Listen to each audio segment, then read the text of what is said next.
Muy bien, vamos a iniciar en esta ocasión con un nuevo capítulo. Vamos a Juan capítulo 7, por favor. Gracias a Dios, a lo largo de esta serie del Evangelio de Juan ya hemos transitado por Juan capítulo 1, 2, 3, 4, 5, 6 y el día de hoy vamos a iniciar a Juan capítulo 7 y será del versículo 1 hasta el versículo 31. Entonces vamos a leer 31 versículos a lo largo de esta mañana. No lo vamos a leer ahorita, los vamos a ir leyendo poco a poco para irlos desglosando. Juan capítulo 7 del versículo 1 al 31.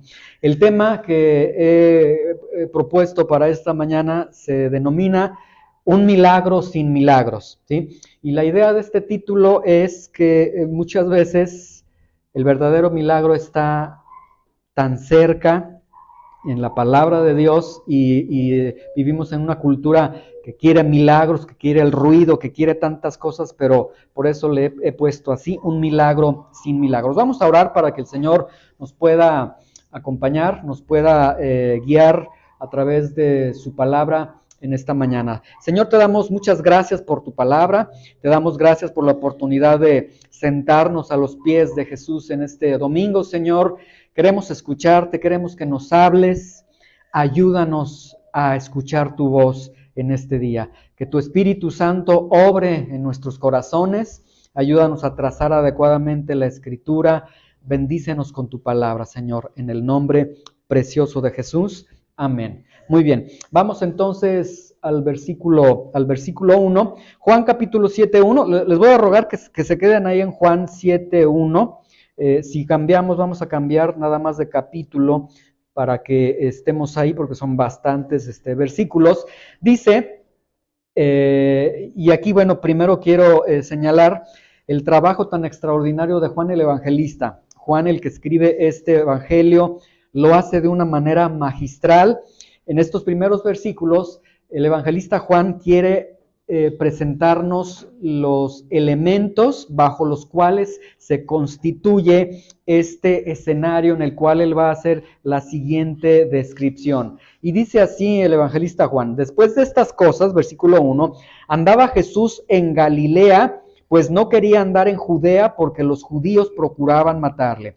El primer punto que quiere presentarnos el evangelista Juan es después de estas cosas. ¿A cuáles cosas se está refiriendo? El contexto inmediato que tenemos de esto para poder entender bien esta escritura es desde Juan capítulo 5, del versículo 1 al 47. Es decir, ¿cuáles son estas cosas? Después de estas cosas a las que se está refiriendo, que Jesús sanó a un hombre en el estanque de Betesda, que Jesús sanó a un hombre en el día de reposo, que Jesús declaró que era Dios y que Jesús se hizo Dios. ¿Sí? Se declaró su igualdad con Dios. Vean, por ejemplo, Juan 5:18, he retrocedido en un par de capítulos. Ahí en Juan 5:18, vean que dice: por esto los judíos aún más procuraban matarle, porque no solo quebrantaba el día de reposo, sino que también decía que Dios era su propio Padre, haciéndose igual a Dios.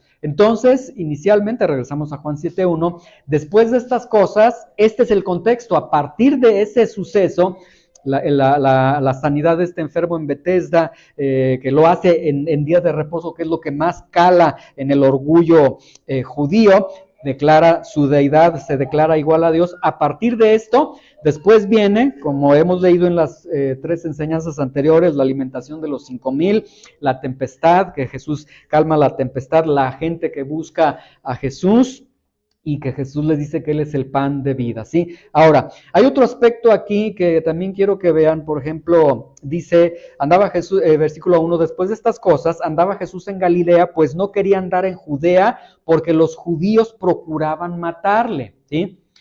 Juan hace un énfasis en que los judíos procuraban matarle. Desde Juan 5:18 ya dice, por esto los judíos aún más procuraban matarle. Ahora, aquí nosotros debemos de entender un poquito del lenguaje que está utilizando el evangelista Juan. La palabra judíos que se está utilizando aquí, este evangelio de Juan se escribe casi 100 años después de que el Señor asciende, de que el Señor se va al cielo. se cumple casi el primer siglo cuando se escribe este Evangelio de Juan, y desde entonces ya los historiadores y el estilo que tiene Juan, la palabra judío ya tenía 3 connotaciones. La primera era un judeano, en contraposición a uno de Galilea. La otra era un judío del reino del sur. Y la otra era, que es la que utiliza Juan, sobre todo en el Evangelio de Juan, el ser un antagonista del cristianismo o un enemigo de Cristo, ¿sí?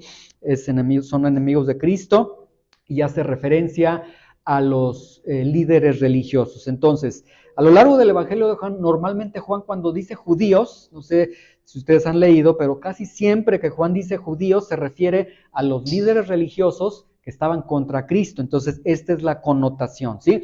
Entonces, aquí el punto que está presentando el evangelista Juan, otro aspecto que nos está presentando, dice, y los judíos, las autoridades, querían matar a Jesús. Ahora vamos al versículo 2, Juan 7:2. Estaba cerca, viene otra descripción para podernos dar este escenario adecuado, el evangelista Juan, y luego dice, estaba cerca la fiesta de los judíos, la de los tabernáculos. Obviamente aquí la fiesta de los judíos sí se refiere a los judíos en su segunda connotación, a los judíos ya como raza, y era la fiesta de los tabernáculos. Los judíos tenían 3 fiestas, la fiesta de la Pascua, la fiesta del Pentecostés y la fiesta de tabernáculos. De las 3, la última era la de los tabernáculos, de acuerdo a Josefo, y de acuerdo a la descripción que tenemos aquí en este libro, parece ser, Josefo dice que la más importante era la de los tabernáculos. La fiesta de los tabernáculos duraba alrededor de 7 días. En esta fiesta de los tabernáculos se conmemoraba que cuando el pueblo de Dios salió de Egipto, ellos vivieron de manera temporal en chozas o en tabernáculos que tuvieron que armar por la premura de salir, por el camino que tenían, etcétera. Pero eso apuntaba a que un día iban a tener una morada fija, y eso apuntaba al Señor Jesucristo, desde luego. Entonces, en esta ocasión, en la fiesta, a lo largo de estos 7 días, las personas que venían de fuera construían sus pequeños tabernáculos, sus pequeñas chozas con ramas, con hojas, y ahí vivían los 7 días. Y los que vivían ahí en Jerusalén, ellos en los techos planos de sus casas, ahí montaban sus casitas, sus chozas, y ahí ellos también vivían esos 7 días, ¿sí? Durante esta fiesta había mucho acopio de agua, habían lámparas encendidas. De ahí que más adelante vamos a entender cuando Jesús dice, yo soy la luz del mundo, beban de mí. Entonces hace alusión a esta fiesta que se estaba dando, y esta fiesta se celebraba normalmente en septiembre, era la última de las 3 fiestas. Entonces, el escenario que nos está presentando el evangelista Juan es y es necesario que lo entendamos. Número 1, hay judíos, hay autoridades religiosas que quieren matar a Jesús. Ahora, necesitamos pensar un momento como judíos, ¿sí? Si hay autoridades religiosas que quieren matar a Jesús, pensando como judío, la respuesta sería, van a matar a Jesús. No es que quizás lo puedan matar, es que lo van a matar porque las autoridades religiosas tenían mucho poder. Entonces, hay un cúmulo de autoridades judías o religiosas que quieren matar a Jesús. El segundo aspecto que nos presenta el evangelista Juan en este desarrollo para montarnos este escenario es que se avecina la última, la más importante de las fiestas, en el centro más importante, más grande religioso, ahí en el mismísimo Jerusalén. Entonces, estos son las características que tiene el escenario en el cual el Señor Jesucristo va a arribar y va a hacer una presentación muy, muy hermosa, ¿sí? Ahora, se añade uno más, por si fuera poco de que hay personas que quieren matar a Jesús, que viene una fiesta tan grande, tan concurrida, tan importante y tan llena de idolatría porque la gente está muy apartada de Dios. Vean ahora un nuevo ingrediente. Versículo 3, Juan 7:3. Y le dijeron sus hermanos, sal de aquí y vete a Judea para que también tus discípulos vean las obras que haces. Estos hermanos de Jesús se refiere a los nacidos de María, después de que Jesús ha nacido. Y estos hermanos de Jesús, vean, le dicen al Señor, le dan al Señor 3 indicaciones. La primera es, salte de aquí. ¿Por qué salte de aquí? Porque esta región de Galilea es muy pequeña y además el Señor había pasado ahí 7 meses. Después de estas cosas, como dice el versículo 1, Jesús pasó 7 meses ahí con sus discípulos, sus 12 discípulos y con los discípulos que tenía, y se dio la alimentación, lo que vimos en los sermones anteriores. Entonces ellos le dicen, le dan la instrucción, Señor, salte, vete de aquí, vete a donde es más, hay más ruido, vete a Jerusalén, que es lo más glorioso, lo más importante para nosotros. Segundo, vete a Jerusalén, vete allá a donde está el centro religioso más importante. Y número 3, vete allá a Jerusalén para que tus discípulos vean las obras que tú haces, ¿sí? Ahora, estos discípulos no se están refiriendo a sus 12 discípulos. Si vemos rápidamente en Juan 6:66, ahí den vuelta, Juan 6:66, nos dice, desde entonces muchos de sus discípulos, cuando Jesús los confrontó con que Él era el pan de vida, dice que muchos de sus discípulos se volvieron atrás, lo dejaron, pero no todos sus discípulos. Entonces, cuando ellos le dicen, para que tus discípulos vean tus obras, era para que tus seguidores, las personas que te están siguiendo, vean tus obras. Entonces vamos al versículo 4, Juan 7:4. Porque ninguno que procura darse a conocer hace algo en secreto. Si estas cosas haces, manifiéstate al mundo. ¿Sí? Ellos tenían la teología de ver para creer. Ellos tenían una teología de milagros, de espectáculos, de ruido, ¿sí? Y ellos reducen tristemente a Jesús, como el día de hoy muchos reducen a Jesús, a que debe de haber ruido, debe de haber multitudes, debe de haber fama, etcétera, etcétera, ¿sí? Pero vean el versículo 5, porque ni aun sus hermanos creían en él. Entonces es irónico, ¿para qué le dicen ve para que vean tus obras y crean en ti? Entonces realmente lo que le acaban de decir al Señor es una burla, fue en tono de ironía. Lo que ellos le están diciendo al Señor es, mira, si realmente eres el Mesías, tiene que haber ruido, debes aparecer súbitamente, debes aparecer con gloria, con poder, y todos van a creer en ti, ¿sí? Necesitas el aplauso, necesitas la fama, necesitas las multitudes. Y este mismo pensamiento, desgraciadamente, se encuentra en muchos sectores, en muchas personas, que llegan a decir que si una obra de Dios no tiene multitudes, no es conocida, no hay ruido, no hay aparatos, no hay tantas cosas, no es de Dios. Entonces vean cómo lo que nos presenta el evangelista Juan es un reflejo de lo que vivimos el día de hoy. Muchos piensan o sienten que si no hay milagros, que si no hay algo glorioso, algo grande a los ojos, entonces Dios no está ahí. Y el Señor nos va a demostrar todo lo contrario a través de esta narración que tenemos en esta mañana. Entonces, el escenario que tenemos en el cual el Señor hace una entrada hermosa, preciosa, y hace un milagro sin milagros, como le he titulado en esta mañana. Número 1, judíos, las autoridades quieren matar a Jesús. Hay un odio tan grande por Jesús que ya lo quieren destruir, lo quieren matar. Número 2, la fiesta anual religiosa más importante, en el lugar más importante, se estima, según algunos historiadores, que arriba de 1 millón de personas acudían a estas 3 fiestas anuales en los judíos, porque venían de todas partes. Entonces ahí era el lugar perfecto para poder capturar a Jesús, para poder matar a Jesús. Y el otro ingrediente que tenemos los hermanos de Jesús, que piden que se manifieste Jesús, o sea, la incredulidad incluso que viene de su propia familia. Tenemos entonces un escenario de odio, un escenario de incredulidad y un escenario de total religiosidad. Ahora, ¿cuál fue la respuesta de Jesús ante esto? Vamos a Juan 7:6. Entonces Jesús les dijo, mi tiempo aún no ha llegado, mas su tiempo siempre está presto. Mi tiempo, al que se está refiriendo el Señor, se refiere obviamente a la cruz del Calvario, la cual en esta narración se encuentra tan solamente a 6 meses de distancia. Le quedan 6 meses al Señor para que Él vaya a la cruz. Pero aquí, esta expresión que hace el Señor, mi tiempo aún no ha llegado, mas su tiempo está siempre presto, el Señor les confronta con una realidad. Él les dice, miren, mi tiempo no ha llegado, porque yo dependo de la agenda de Dios, yo dependo del tiempo de Dios, yo dependo del plan de Dios.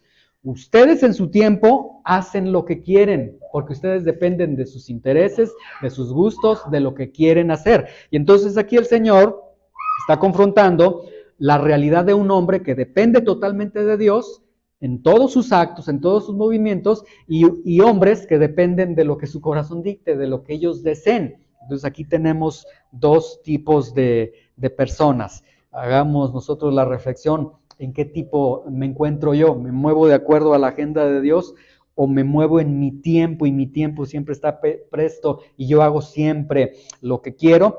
Dice Juan 7:7, no puede el mundo aborrecerlos a ustedes, mas a mí me aborrece porque yo testifico de él que sus obras son malas. Aquí, cuando el Señor dice no puede el mundo aborrecerlos, no se refiere al mundo en general, no se refiere al sistema sin Dios, sino que este mundo, por la hermenéutica que tiene el texto, se está refiriendo a Jerusalén, a la fiesta, ahí, a donde van a ir. Entonces, no puede la fiesta de los tabernáculos, las personas que van a estar ahí no los pueden aborrecer a ustedes sí los van a amar, sí los van a tratar bien. A mí es a quien me aborrecen, porque yo testifico de sus obras, que sus obras son malas. Entonces vea lo que acaba de decir el Señor Jesucristo. Acaba de decir que en el centro religioso más grande del mundo en este momento, ahí en Jerusalén, que en el centro donde se va a juntar miles y miles de personas, que en el lugar donde están los judíos, las autoridades judías, ahí el Señor está viendo que existe un gran odio hacia Él. Entonces vean, el escenario que está presentando el evangelista Juan es un escenario muy, muy lamentable, muy gris para el Señor, en donde aún se le está odiando al Señor. Y el Señor dice, bueno, a mí me van a aborrecer, a ustedes no, ustedes vayan con toda tranquilidad a la fiesta, diviértanse si quieren ahí en esta fiesta, ni están entendiendo a lo que significa la fiesta, pero a mí me odian porque yo testifico contra el mundo, contra ellos, ¿sí? Y aquí tenemos una gran realidad, que la misma vida de Jesús fue una denuncia para todas las personas, pero aquí deriva un pensamiento y deriva también una gran verdad, que a Jesús se le odia porque Él testifica contra las obras del hombre, ¿sí? Y esto está en el corazón de todo hombre. Todo lo que Jesús hace, todo lo que Jesús dice es un testimonio, es testificar contra lo malo que nosotros tenemos. Pero la respuesta del hombre es que el hombre le responde con odio a Jesús porque le está señalando las cosas malas que tiene el hombre. Ahora, Juan 7:8, suban ustedes a la fiesta, yo no subo todavía a esa fiesta porque mi tiempo aún no se ha cumplido. En el original griego me gusta mucho cómo está la estructura de lo que acaba de decir Jesús, porque lo que Jesús les responde, algunos comentaristas bíblicos dicen, les responde de una manera muy maleducada. Yo diría que les responde de una manera muy irónica, porque en el original griego, suban ustedes a la fiesta, en el original griego dice de la siguiente forma, yo voy a subir pero sin ustedes. O sea, ustedes váyanse, yo me quedo aquí y yo el día que suba, cuando suba, voy a subir no como ustedes me piden que suba, no voy a subir con ruido, no voy a subir con milagros, voy a subir como mi Padre me vaya a decir. Luego versículo 9, y habiéndoles dicho esto, se quedó en Galilea, y entendemos por el versículo siguiente que se quedó orando, ¿sí? ¿Por qué pensamos que se quedó orando? Porque el versículo 10 dice lo siguiente, pero después de que sus hermanos habían subido, entonces él también subió a la fiesta, no abiertamente, sino como en secreto. Lo que nos da a entender que entonces el Padre, algo sucedió, los hermanos de Jesús se fueron a la fiesta y el Padre, Jesús se queda solo con el Padre y el Padre le dice, ya, es tiempo, muévete ahora. Y entonces el Señor, ya sea que el Padre le dice, quédate, se queda, camina hacia allá, Jesús caminaba, entonces Jesús hacía todo de acuerdo a los planes, al tiempo de Dios. Y entonces el Padre le da esta indicación. Ahora, cuando dice que subió no abiertamente, sino en secreto, significa, y esto es importante que entendamos, que Jesús, quizás por el relato que tenemos, Jesús no fue ni con sus discípulos, fue solo y quizás tomó otra ruta para llegar a Jerusalén, para llegar totalmente, de una manera totalmente discreta, ¿sí? Entonces el Padre arriba, Jesús arriba a esa fiesta que el Padre le está indicando que vaya. Ahora, aquí surge una pregunta: ¿por qué ir a un lugar donde me quieren matar? ¿Por qué ir a un lugar donde hay idolatría? ¿Por qué ir a un lugar donde hay incredulidad? ¿Para qué? Bueno, la respuesta la vamos a ver al final, pero Jesús obedeció. El Padre tenía un propósito de que su Hijo estuviera en ese lugar. Muy bien, entonces Jesús emprende el camino, va hacia Jerusalén de una manera muy, muy discreta, y luego vamos a Juan 7:11. Dice, y le buscaban, mientras tanto que Jesús va llegando a la fiesta, dice lo que sucede ya aquí en Jerusalén, y le buscaban los judíos en la fiesta y decían, ¿dónde está aquel? ¿Sí? Entonces vemos que mientras tanto Jesús va a la fiesta, las autoridades judías están buscando a Jesús. Ahora, aquí los verbos que se utilizan en el versículo 11 son verbos en un imperfecto presente, es decir, se lee de esta forma, y le buscaban y continuaban buscándole los judíos en la fiesta y decían y seguían diciendo, ¿dónde está aquel? Ahora, vean aquí que es tanto el odio que tienen por Jesús que ni siquiera el nombre de Jesús pueden pronunciar. Jesús se convierte en el innombrable para ellos. Le dicen aquel, no dijeron dónde está Jesús, aquel. Y aquel en el original griego es ¿dónde está ese tipo? ¿Dónde está ese pues de una manera despectiva sería, ¿y dónde está esa persona, ese tal, dónde está? ¿Sí? Entonces están preguntando por él. Ahora quiero que vean que aquí las personas, las autoridades judías ya están con su plan para capturar a Jesús, para destruirlo, y ellos, vean, o sea, la ironía, ya están en la fiesta de los tabernáculos, pero muy religiosamente quieren matar a Jesús, entonces ya están trabajando ahí. Y esto deja ver mucho el corazón del ser humano, porque normalmente el hombre cuando tiene algo contra alguien, es tanta la enemistad que tiene, tanto el odio que tiene, que esa persona llega a ser también un innombrable y dicen, ni me recuerdes de su nombre y demás. Entonces, vean cómo el Evangelio es un espejo para nosotros, ¿verdad? Ahora, Juan 7:12, y había gran murmullo acerca de él entre la multitud, pues unos decían, es bueno, pero otros decían, no, sino que engaña al pueblo. Ahora, la palabra murmullo que utiliza aquí el evangelista Juan es una palabra que se utiliza sobre todo como para las ovejas, porque es una palabra que significa zumbido, ¿sí? No sé si ustedes han estado, bueno, por ejemplo, ¿quién ha ido a veces al estadio alguna vez a ver un partido de fútbol? ¿No han ido? Al mercado, por ejemplo, y no sé si ustedes entran a un mercado y se escucha mucho el de que todos están hablando. Bueno, aquí vean, la multitud, ojo, no son los judíos, es la multitud, todos los que han venido a la fiesta, tanto locales como de fueras que vienen a la fiesta, se escucha un gran murmullo, todos están hablando, y todos están hablando, vean qué ironía, los judíos quieren tramar un plan para capturar a Jesús, o sea, ellos piensan que ellos quieren que nadie se entere, todo el mundo... El tema es Jesús y todos están hablando de Jesús. Ahora, quiero que vean que aquí en esta gran multitud tenemos tres tipos de personas. Número uno, las personas que están hablando bien de Jesús, que llegan a decir, Él es bueno, Él es bueno. Las personas que dicen, no, Él engaña a la nación. Y un tercer tipo de personas que ahorita lo vamos a ver. Aquí lo que quiero llamar su atención en Juan 7:12 es que todo mundo tiene una opinión de Jesús. Y eso es igualito hasta nuestros días. Todo mundo tiene una opinión de quién es Jesús. Unos dicen es bueno, otros dicen no, es falso, otros dicen esto, otros dicen aquello, pero todo mundo tiene una opinión, ¿sí? ¿Quién les dio ese derecho? ¿Quién les dio esa autoridad para tener esa opinión?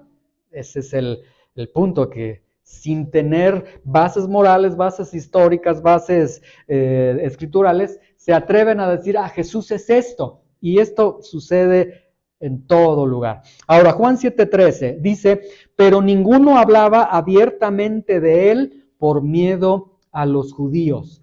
¿Por qué? Porque en este momento de la narración que tenemos, las autoridades ya habían dado la orden, de acuerdo a Juan 9:22, ya habían dado la orden de que todo aquel que declarara que Cristo era el Mesías iba a ser expulsado de la sinagoga. Ya los judíos habían dado esa indicación. Entonces, por eso dice el versículo 13, pero ninguno hablaba abiertamente de él por miedo, ¿sí? Entonces, aquí lo que tenemos es lo que les digo, tenemos tres grupos de personas. Estaban los que decían que Jesús era bueno, los que decían que Jesús engañaba al pueblo, y había un tercer grupo, los que sí creían en el Señor, pero que no le confesaban por miedo. ¿Por miedo a qué? Por miedo a los judíos, de que los judíos los expulsaran de la sinagoga. Ahora, ser expulsado de la sinagoga significaba, sí, ciertamente, número uno, significaba que ya no podías participar en la vida religiosa de los judíos, significaba también que perdías el trabajo porque les quitaban el trabajo, significaba que perdían las relaciones sociales porque ya no se les podía hablar a ellos, y significaba, el golpe más duro para cualquier judío era que ya no eran considerados del pueblo. Tú ya no eres del pacto de Dios, ya no eres de nosotros. Entonces, quiero que vean aquí, en este versículo 13, ninguno hablaba abiertamente de él por miedo a los judíos. Vean, habían multitudes de personas que prefirieron estar en la sinagoga, donde sabían que querían matar a Jesús, que dejar la sinagoga e irse con Jesús. Y esto, les digo, es un reflejo de lo que vivimos el día de hoy. Muchos el día de hoy prefieren estar en una iglesia donde no se predique la palabra de Dios, donde se deshonre a Dios, donde continuamente Dios es deshonrado, a salir de ese lugar y decir, voy a buscar un lugar donde sí se predique la palabra de Dios. O sea, prefieren quedar bien en la sinagoga que quedar bien con Jesús, porque no quiero perder mi trabajo, no quiero perder las relaciones, no quiero perder el qué dirán, etcétera, etcétera. Entonces, nuevamente vemos que otra vez estas narraciones es un reflejo de lo que hay en el corazón humano, ¿sí? Y entonces, el escenario que tenemos hasta este momento realmente es malo, es gris, y realmente, como vamos a ver, casi llegando al final, no sería ideal para los milagros. Y en la sabiduría de Dios, el Señor no hizo ningún milagro, ¿sí? Pero vean, con los judíos que quieren matar a Jesús, en la fiesta religiosa más importante, en el lugar más importante, con la incredulidad de los hermanos de Jesús, y ahora, por si fuera poco, con la cobardía de gente que sí cree en el Señor. Este es el escenario, este es el lugar al que el Padre envía a Jesús. Ahora, viene, ahora sí, el Señor, ya sentamos las bases tan grises, tan oscuras. Ahora, versículo 14, el Señor Jesucristo hace su arribo de una forma muy quieta, muy discreta, pero muy poderosa. Vean, Juan 7:14. Mas a la mitad de la fiesta, esto es, al cuarto o quinto día de la fiesta, a la mitad de la fiesta, subió Jesús al templo y enseñaba. Obviamente no entra hasta el templo, sino en la parte de fuera, en los atrios. Ahí se colocaban los maestros, los rabinos, y ahí comenzaban a hablar temas del Antiguo Testamento. Ahí es donde el Señor arriba, ahí se coloca, se sienta ahí y empieza a enseñar. Ahora, qué entrada tan pobre, dirían los de la teología de la prosperidad y de los milagros. Dirían, oye, pues Señor, pues era para que ahí llegaras y ¡guau! Milagros y tantas cosas. Hay multitudes, el escenario estaría muy presto para que brillara el Señor. Pero ¿qué es lo que hace el Señor? Se va al lugar donde enseñan la palabra de Dios y se pone a enseñar. Ahora, es bien importante y es muy interesante que la palabra enseñaba es un original griego que significa una enseñanza expositiva. O sea, el Señor no se puso a hablar de algún tema como lo hacían los rabinos, sino que Él de una manera muy magistral toma el lugar, toma el estrado y empieza a enseñar expositivamente, lo que nos deja ver que entonces el Señor habla durante largo tiempo, habla con una gran autoridad que ahorita vamos a ver, ellos se extrañan, pero el Señor comienza a enseñarles la palabra de Dios. No hizo milagros, se puso a enseñar. ¿Por qué? Porque lo que necesitaban en ese lugar no era milagros, lo que necesitaban era la palabra de Dios, era la enseñanza. Entonces el Señor está enseñando. Ahora, para que Juan haya dicho y enseñaba, para que Juan haya escrito y enseñaba expositivamente, forzosamente tuvo que haber pasado un tiempo considerable, ¿sí? Es decir, no dijo, ahí empezaba Jesús a hablar cuando de pronto, ya versículo 15, lo que viene a continuación, sino que el Señor entonces estuvo enseñando de una manera expositiva. Después dice el versículo 15, está el Señor enseñando, y luego dice, se maravillaban los judíos, es decir, ahora las autoridades judías otra vez, y ellos decían, pero ¿cómo es que este sabe letras sin haber estudiado? Ahora, para una autoridad judía, ver a un rabino, ellos, siempre que veían a los rabinos hablando, ellos pues le daban aplausos al maestro, al rabino, pero ellos, al aplaudirles a ellos, se aplaudían a ellos mismos. ¿Por qué? Porque la cultura judía nos enseña que toda la enseñanza religiosa se lograba a través de las escuelas rabínicas, que eran de ellos, o de los maestros, que eran ellos. Entonces, el punto es, nadie puede aprender nada fuera de nosotros. Entonces, cuando ven a Jesús que está hablando y que habla de una manera, o sea, impresionaba lo que él hablaba y cómo lo hablaba, comienzan ellos entonces a discutir y decir, oye, pero ¿cómo es que tú sabes lo que sabes y dices lo que sabes de la manera como lo dices sin que nosotros te lo hayamos enseñado? Porque los únicos buenos para enseñar la palabra de Dios somos nosotros. Si fuera de nosotros, no hay nadie, ¿sí? Y Jesús les responde, versículo 16, Jesús les respondió y les dijo, mi doctrina no es mía, sino de aquel que me envió. Les responde, Dios es la fuente de mi doctrina. Y eso fue un golpe al orgullo de los judíos, porque de estas autoridades judías, porque tanto rabinos como maestros, toda la enseñanza de ellos se basaba en lo que alguien había dicho. Es que el rabino tal dijo en tal año esto, y todo era una tradición oral.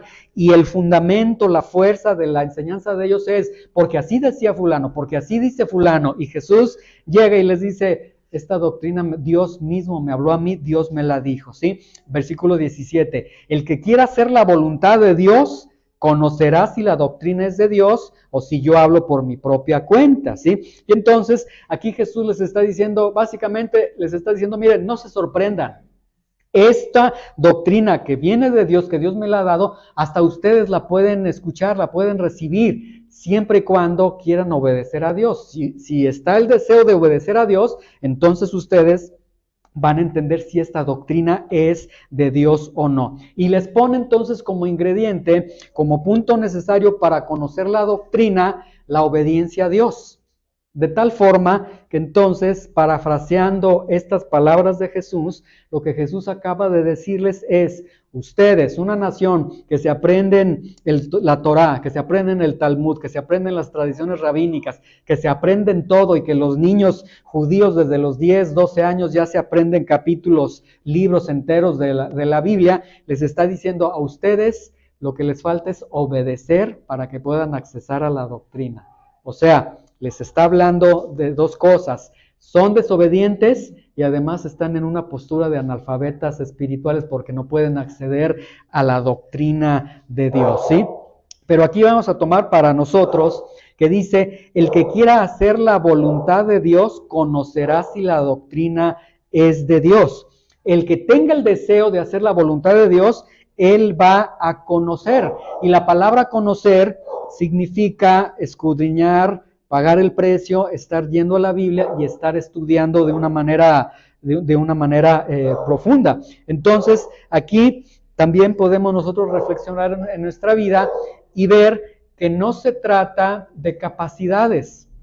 Y gracias a Dios que no se trata de capacidades, porque si fuera de capacidades, yo no podría accesar ni a las vocales del Evangelio porque soy tan torpe en las letras. Pero aquí el punto es que el Señor lo que está diciendo, cuando tú quieras hacer la voluntad de Dios, ese deseo de hacer la voluntad de Dios se va a reflejar en que tú vas a la Biblia, vas a su palabra y Dios te va a clarificar su palabra. Entonces, no se trata de capacidad, se trata de una cuestión moral, se trata de que a veces no queremos hacer la voluntad de Dios. Por eso, luego las personas dicen, es que no entiendo esto, es que no comprendo esto, es que se me hace aburrido leer la Biblia y demás. El punto no es la lectura, el punto es cómo está tu corazón, si quieres obedecer o no quieres obedecer a Dios. Ahora, Juan 7:18, el Señor una vez que les ha dicho, son desobedientes, son analfabetas espirituales, aunque se precian de grandes cosas, en el versículo 18, Jesús continúa hablando a ellos y lo que dice, lo dice por ellos y lo dice a ellos. Dice, el que habla por su propia cuenta, su propia gloria busca, pero el que busca la gloria del que le envió, este es verdadero y no hay en él injusticia. Y aquí el Señor nos presenta dos tipos de maestros bíblicos. Número uno, los que hablan por su propia cuenta, es decir, los que hablan porque dijo esto el rabino tal, esto y la tradición oral, es decir, se está refiriendo a ellos. Ellos hablan de su propia cuenta. Todo el fundamento que tienen está sustentado en lo que dicen los hombres, en lo que dicen ellos. Y obviamente se está refiriendo a ellos. Y el otro tipo de maestro dice el que habla la doctrina de Dios. Ahora, de estos dos tipos de maestros, el Señor hace una descripción muy sencilla, que podemos nosotros comprenderla. Dice, los que hablan por su propia cuenta, ellos buscan su propia gloria, buscan que sus nombres brillen, buscan que ellos brillen. Y esto, el día de hoy, es muy común, ¿sí? ¿Cómo podemos nosotros ver a un maestro de la Biblia verdadero y a uno tipo maestro de los que hablan por su propia cuenta? Muy sencillo, cuando tú veas que brilla mucho el nombre de ese predicador o de ese maestro, que brilla mucho su eslogan, su imagen, etcétera, pues ahí estás en presencia de uno que busca su propia gloria y habla de su propia cuenta. Y el que habla de la doctrina de Dios es aquel que habla las palabras que recibe de Dios y busca que Dios sea quien brille. Ahora, dice al final, pero el que busca la gloria del que le envió, este es verdadero y no hay en él injusticia, ¿sí? Entonces, refiriéndose, yo recibo la doctrina de Dios y es decir, este maestro, o sea, yo, hablando del Señor Jesús, yo soy verdadero y no hay injusticia en mí, ni hay falsedad, ni hay injusticia en la doctrina que yo estoy predicando. De tal forma que Jesús acaba de decirle a ellos, ustedes judíos, ustedes autoridades judías, son personas que hablan de su propia cuenta, hablan de su propia cosecha, quieren brillar sus nombres, quieren que sus nombres estén brillando, quieren la gloria para ustedes solamente, y además su doctrina no es ni verdadera y su doctrina está con tintes, con sesgos de injusticia. O sea, el Señor acaba de una manera muy magistral de derribar ese orgullo judío y se los va a mostrar el Señor. Vean el versículo 19. Les dice a estos judíos, ¿no les dio Moisés la ley y ninguno de ustedes la cumple? ¿Por qué procuran matarme? Entonces aquí el Señor les hace tres preguntas. Primera pregunta, ¿no les dio Moisés la ley, judíos, ustedes, autoridades judías? Sí, nos la dio y eso nos hace el pueblo especial y amamos la ley y la ley es la que nos hace diferentes a los demás. Ah, bueno, muy bien. ¿Y por qué no cumplen la ley? ¿Cómo que no cumplimos la ley? Ahí está, porque la ley dice, no matarás, y ustedes procuran matarme. Seguramente ahí dijeron, ¿quién le dijo a Jesús que queríamos matarlo? O sea, el complot, el Señor ya lo sabía, ¿sí? Pero vean cómo el Señor, con el mismo celo religioso que tienen, les está derribando y les está demostrando que están totalmente equivocados. Ahora, responde la multitud Y la multitud le dice, demonio tienes, ¿quién procura matarte? Ahora, es la multitud la que contesta, no los judíos, porque Jesús está hablando con los judíos, con esas autoridades, pero hay una gran multitud.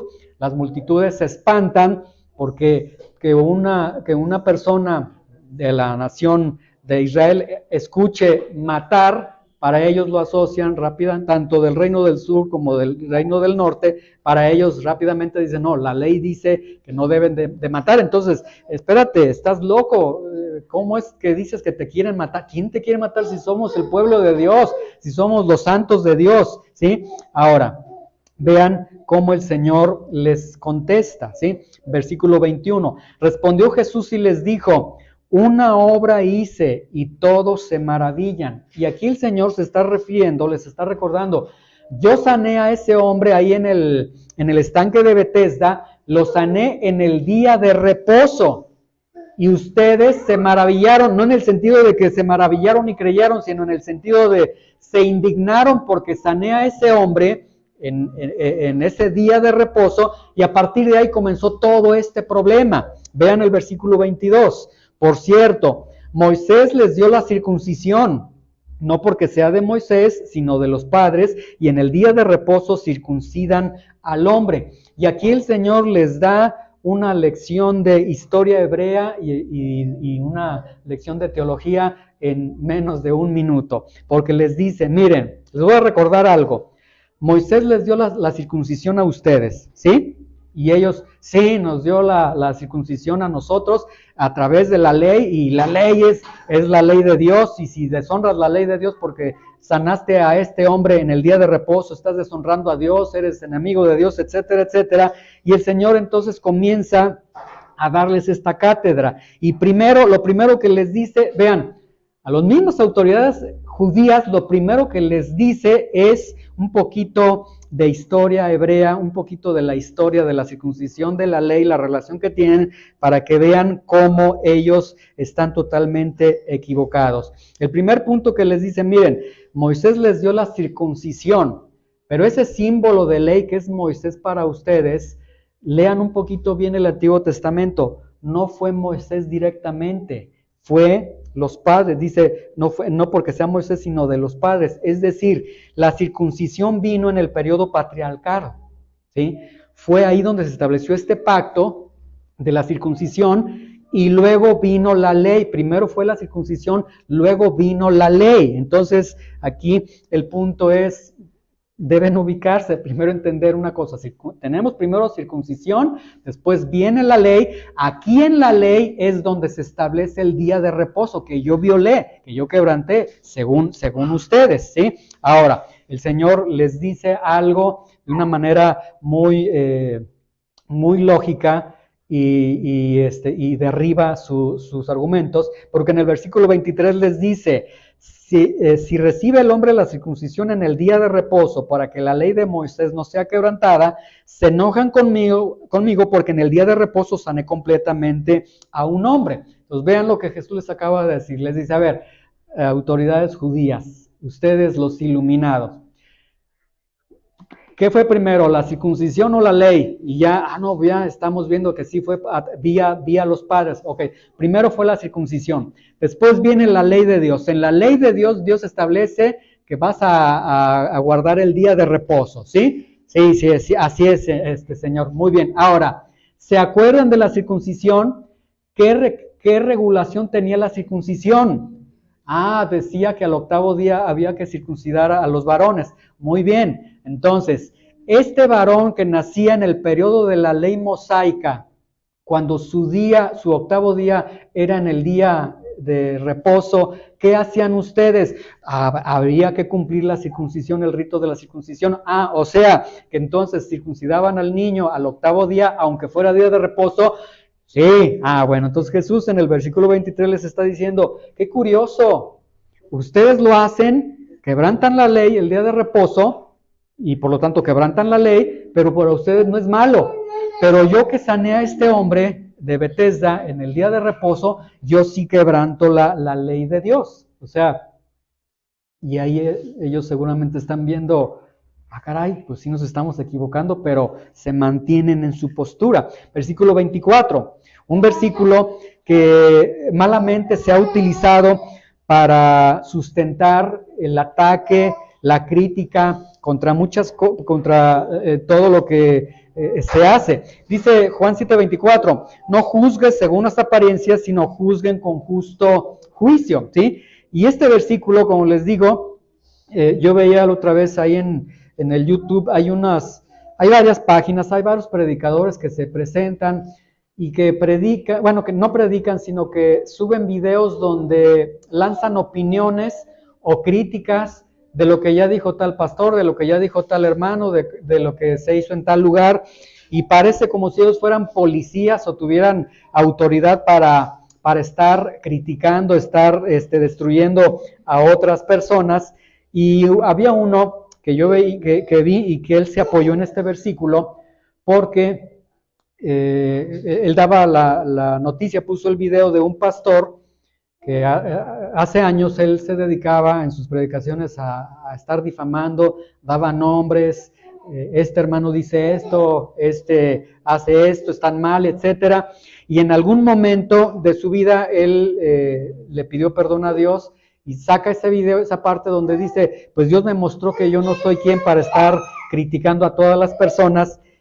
Y el que sube este video, él dice, ese pastor está mal, debemos de juzgar a todos y juzgarlos con el juicio de Dios, etcétera, y utilizó este versículo, no juzguen según las apariencias, sino juzguen con justo juicio. Ahora, este verso, como les digo, es un verso que malamente se ha aplicado, no significa eso.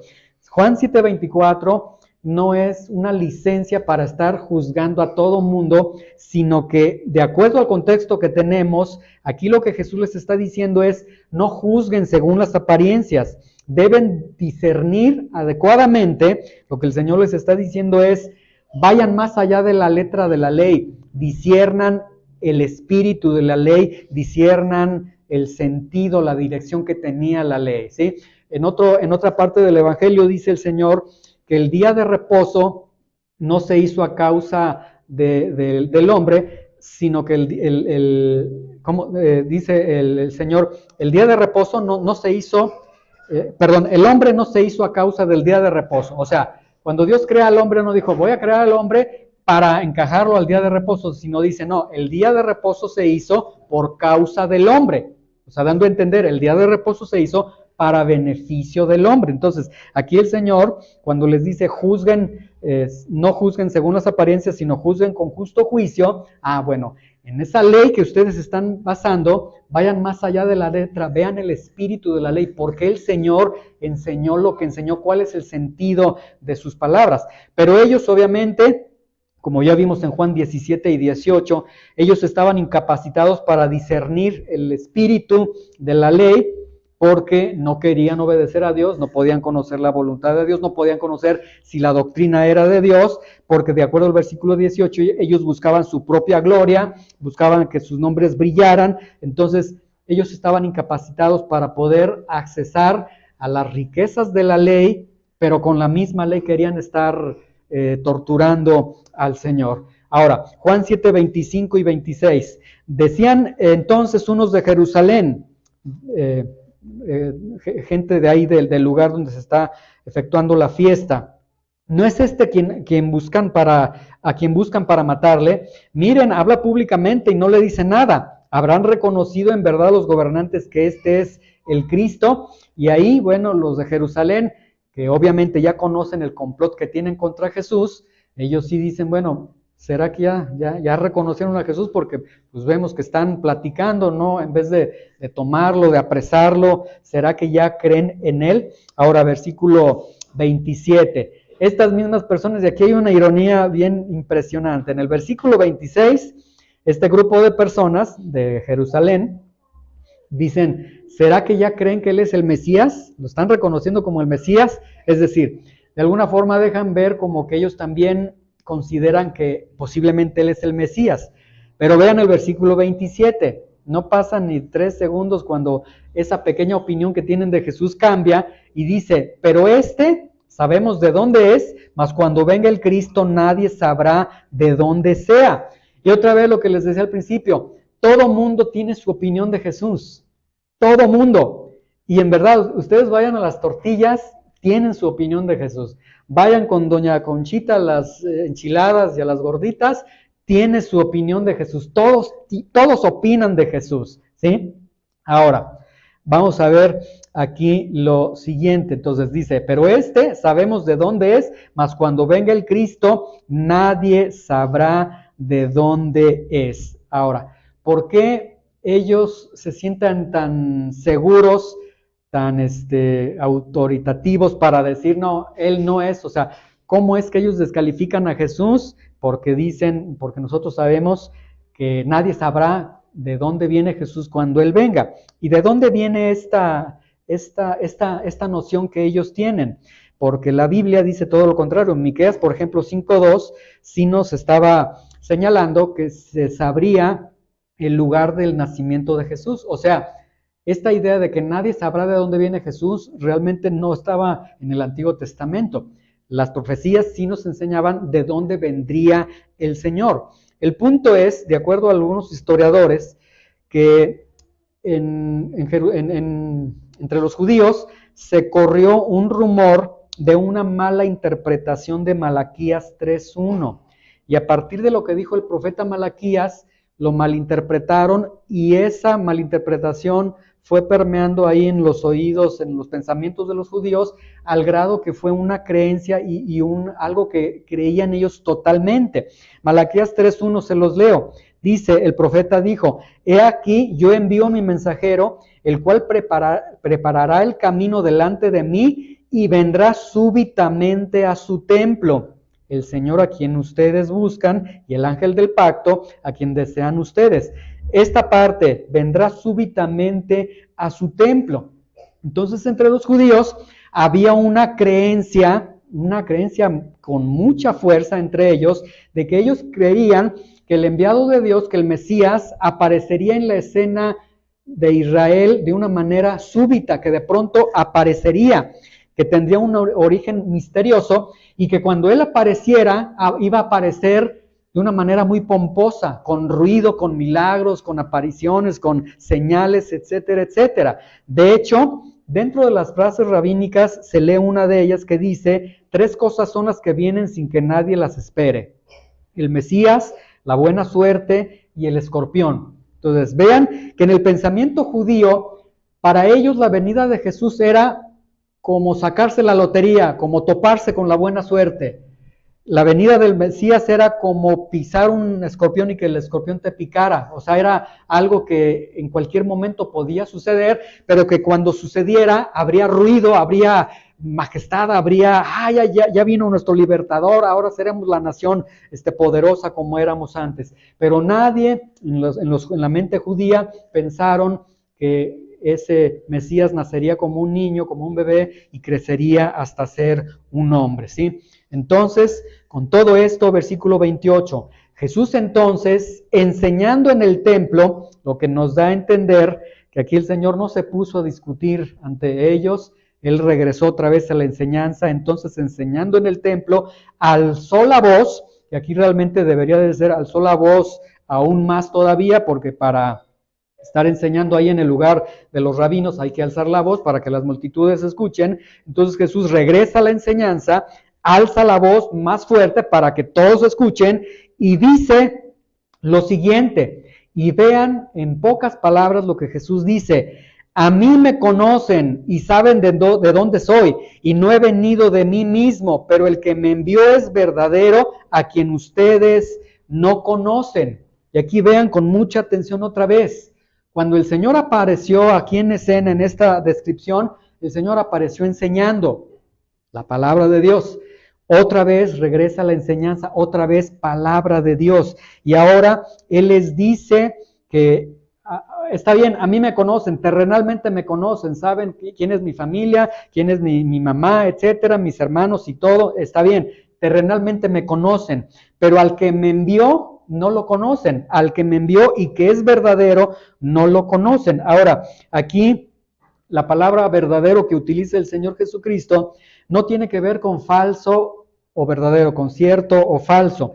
La palabra verdadero que utiliza aquí es el término aletinos, que hace un contraste entre lo irreal con lo real. Entonces lo que acaba de decirles el Señor es: el que me envió es real, a quien ustedes no conocen. Y el Señor entonces les hace una confrontación de una magnitud impresionante a los judíos, porque Jesús les dice a las mismas autoridades judías, en el mismo lugar religioso más grande, más prestigioso, con las multitudes más grandes, en la fiesta más impresionante, lo que les está diciendo es: todo esto es una irrealidad, es una falsedad, y el verdadero me está enviando a ustedes. Todo lo que ustedes llaman vida, lo que llaman religión, lo que llaman la vida de Dios, etcétera, es una irrealidad. Viven en una irrealidad, viven en lo falso, viven en la ilusión. Versículo 29, pero yo le conozco porque de él procedo y él me envió. Yo le conozco, yo he estado con él desde toda la eternidad, de él procedo.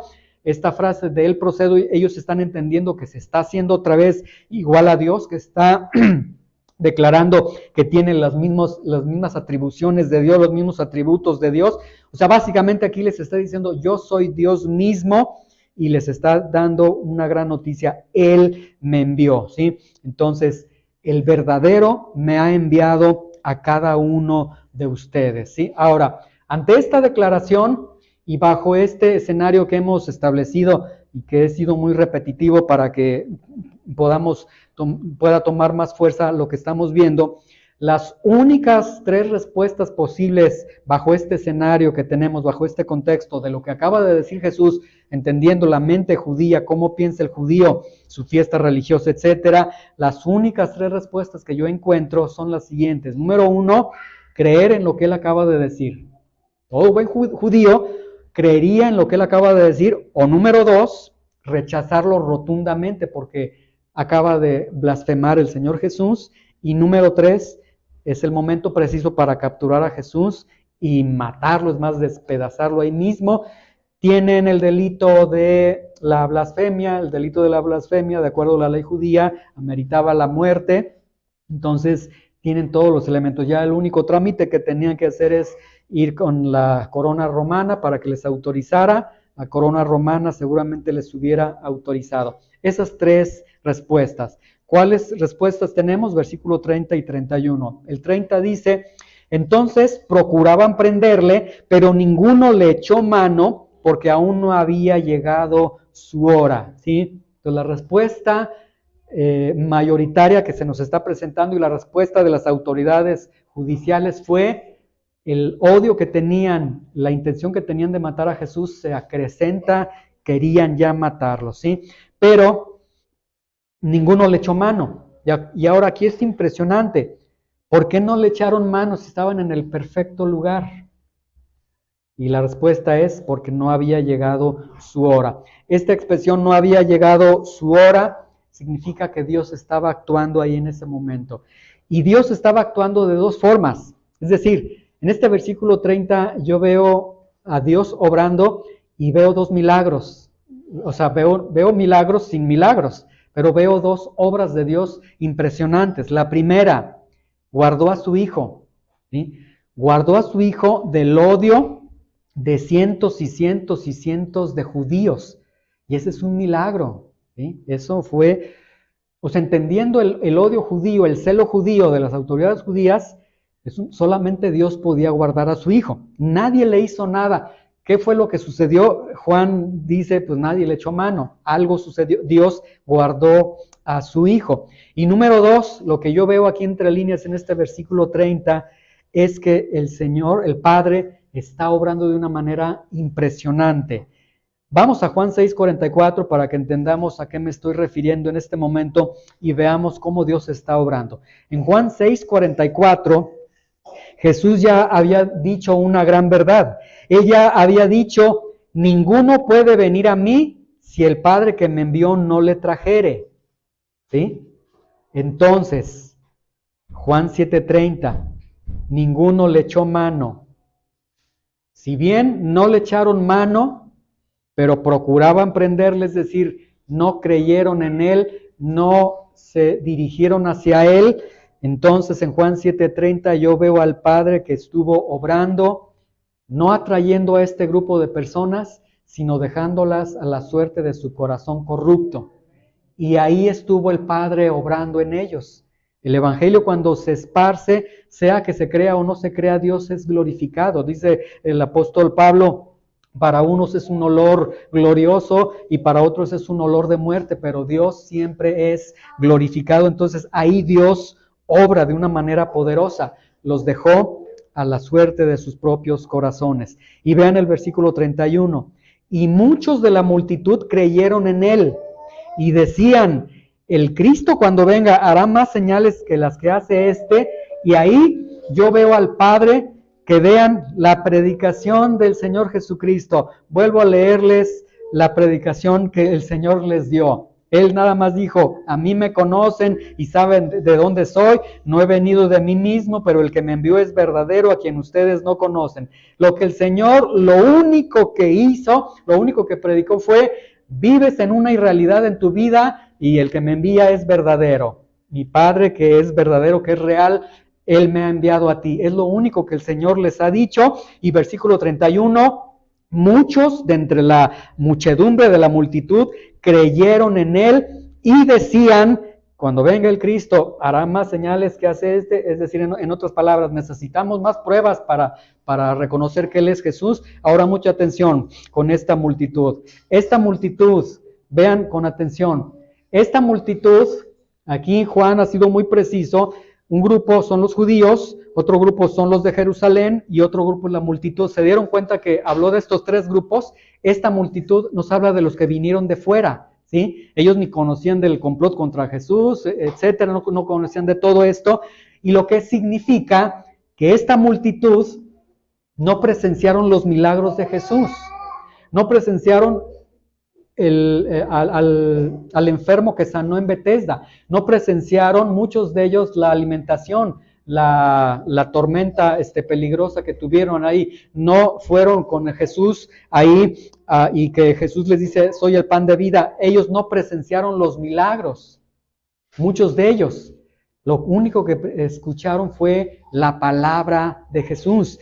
Y ese mensaje tan sencillo, el verdadero al que ustedes no conocen me ha enviado, obró en ellos. Ahí tenemos un milagro sin milagros, porque Juan dice, creyeron en él. Ahora, esta multitud, vean, ya no le importó la sentencia que había, la advertencia de que el que confesara a Jesús abiertamente iba a ser excluido de la sinagoga. Ellos ya creían y hicieron a un lado, pues, que me expulsen. Hubo gente valiente, milagros sin milagros. Y había una multitud ya que ahora sí abiertamente creía, abiertamente hablaba del Señor, y esto solamente el Señor lo puede hacer. Entonces concluyo esta narración. En medio del odio y planes para matar a Jesús, en medio de la fiesta religiosa más importante, en medio del centro religioso más importante, en medio de la incredulidad de los hermanos de Jesús, en medio de las múltiples opiniones que se tienen acerca de Jesús, en medio de una cultura con una mala interpretación de la Escritura, en medio de una cultura basada en la tradición oral y desobediente a Dios, en medio de una generación, una nación en la mentira, en la ilusión, en lo irreal, ahí Jesús sencillamente les dijo, el que es real me ha enviado a ustedes, y con eso bastó para que muchos creyeran en él. ¿Qué es lo que nos enseña Juan? Yo encuentro dos cosas que nos enseña Juan con nosotros, porque este texto que acabo de leer seguramente es quizás alguno de los textos que parecen muy áridos, que decimos, Señor, pues a veces tenemos partes de la Biblia que las sentimos muy áridas porque no vemos ruido, no vemos majestad, no vemos milagros. Pero aquí, ¿qué es lo que nos enseña Juan, el autor? Lo que nos enseña, número uno, es lo siguiente, que no son los milagros lo que necesitamos muchas veces, es la palabra del enviado de Dios lo que nosotros necesitamos, ¿sí? Bajo circunstancias Si cambiamos las circunstancias de este relato, miren, yo he pensado en un desenlace alternativo a esta narración. ¿Qué hubiera sucedido si Jesús se hubiera presentado con ruido, con milagros, hubiera hecho muchos milagros ahí, la gente le hubiera aplaudido, etcétera, etcétera? ¿Qué hubiera sucedido? Y saben, yo lo que creo que hubiera sucedido es lo siguiente. Partimos de una cultura celosa por la ley, ¿sí? Entonces, y partimos también de una cultura celosa, y esto la misma historia universal lo demuestra. Los judíos llegaron a ser una raza muy odiada por el mundo. Algunos escritores de historia universal dicen que no ha existido nación más que odie más al mundo que los judíos, porque llega un momento en el que ellos se sienten los meros, que a todos, es más, todos son combustible para el infierno, según algunos rabinos, etcétera, ¿sí? Entonces, si Jesús hubiera entrado con milagros, lo que hubiera sucedido es que ellos le hubieran aplaudido, lo hubieran coronado como rey, y acto siguiente ellos hubieran dicho, ahora sí vámonos contra la corona romana, y después de la corona romana que todas las naciones se inclinen ante nosotros y vamos a ser la nación y el mundo que Dios prometió de cada uno de nosotros. Eso hubiera sucedido, pero todos se hubieran perdido. Y el Señor obró de una manera impresionante, con la palabra de Dios y no con los milagros. Y esto tiene una reflexión personal para nosotros. Quizás en nuestras vidas llegan momentos en los que decimos, ya no puedo más, ya no tengo fuerzas, necesito que me ayudes. Y sí, llegan momentos en nuestra vida en los que sí necesitamos literalmente de un milagro, de algo que nos sacuda, pero esto nos ayuda que hay algo más grande que un milagro. El milagro de que vino el Señor Jesucristo, que trasciende desde la eternidad a la temporalidad, de lo inmaterial a lo material, y que venga alguien a nosotros diciéndonos, el verdadero me ha enviado a ti para decirte que hay vida, etcétera. Entonces, ese es el mejor milagro que nosotros podemos tener. Entonces, en las peores condiciones que nosotros tengamos en nuestras vidas, siempre las palabras del enviado de Dios serán el mejor alivio, la salvación, la solución a nuestros problemas. Y el segundo punto que encuentro, que nos enseña Juan con esto, es básicamente lo que sucedió aquí. Se generaron varios tipos de respuestas, y aquí sería que nos podemos unir a cada una de estas respuestas. O puedes creer en Él, puedes creerle a aquel que te dice que vives en una irrealidad, que tu vida es una falsedad, que tu vida es una ilusión, y decirle, sí Señor, perdóname mis propósitos, mis metas, mi estilo de vida, estoy equivocado, pero gracias que tú has sido enviado por Dios. Puedes creer en Él, puedes concluir que Él es un buen hombre, sencillamente un buen hombre, puedes concluir que Él engaña al pueblo, es una persona que estafa, que engaña, o puedes terminar anhelando la muerte de Jesús y anhelando capturar a Jesús para destruirlo, porque no te conviene que Jesús esté vivo, porque si Jesús está vivo, seguirá testificando contra las obras mías, y mis obras, bueno, son muy buenas para ellos, ¿sí? Y en cualquiera una de estas 4 respuestas que acabo de darte, habrá, sin duda alguna, un milagro sin milagro. Porque si crees, Dios obró de una manera poderosa en tu vida. Si dices que Él es un hombre bueno solamente, Dios obró también en tu vida. Si dices que Él es alguien que engaña, Dios también obró en tu vida. Y si quieres destruir a Jesús, Dios también está obrando en tu vida. Nada más que en estas 3, Dios te está dejando a tu suerte, pero finalmente Dios está obrando. Entonces, que esta descripción que tenemos, que nos presenta aquí Juan el Evangelista, pueda darnos ese peso y entender lo que estas personas vieron y a quién rechazaron ellos, y que Dios pueda hacer una obra en nuestros corazones para poder creer en Él, ¿sí?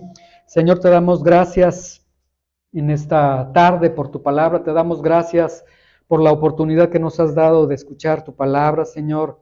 Gracias por esta confrontación tan fuerte, Señor, que que diste, Señor, a este pueblo, Señor, a estas autoridades judías, a los de Jerusalén, a los que venían de fuera, Señor.